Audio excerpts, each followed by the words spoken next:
The scandal of boy soldiers is something today that we associate with the most callous regimes in the developing world. But putting boys into war zones was actually an old British tradition. For example, there were 13 of them who fought at the Battle of Trafalgar on this ship, HMS Victory.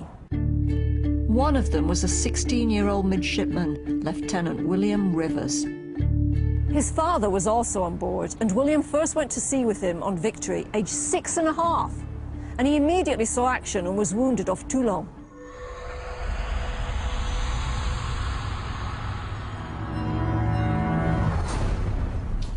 I had the honour of serving in 3 general actions. In the first, I received 2 wounds in my right arm. And in the latter, whilst receiving orders from his late lordship, Admiral Nelson, I received a wound on my face, which was shortly followed by a gunshot wound, which carried away my left leg.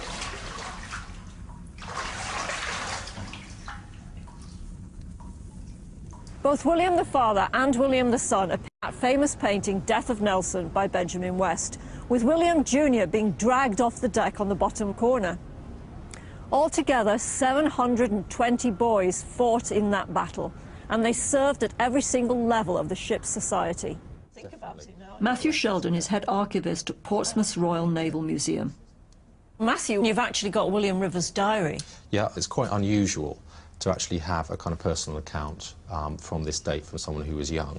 He went to sea actually at the age of, I think, 6½, and he then actually stays on the ship on Victory for the next 10 years, right up to the Battle of Trafalgar. He was exceptional, but probably not unique. I'm sure he wasn't unique, no, and we've got another case on the people who were on board at Trafalgar with a father and a son on board, so that did happen. So certainly not an exception, but I think 6½ is quite young. Yeah. Yes.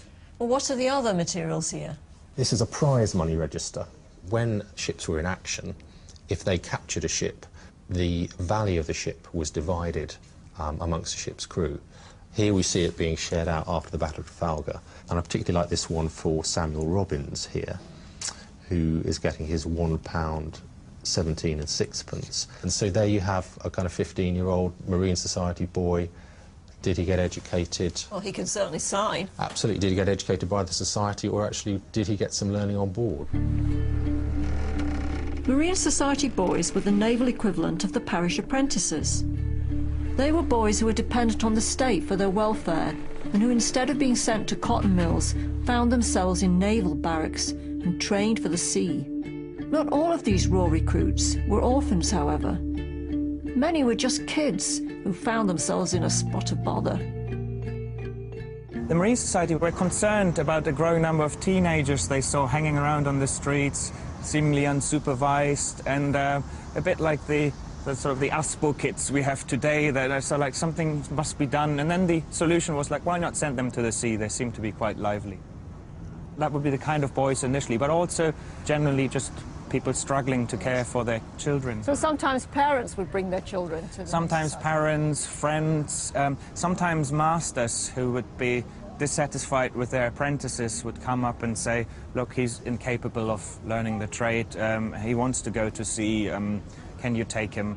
Well, Roland, what was it like for these boys when they found themselves on board ship? It was obviously a tough change. They lost their home, they lost any attachment figure they would have had before, and were thrown into this community of sailors, not exactly choir boys, being 13 or 14 years old only, so it was surely very intimidating at first.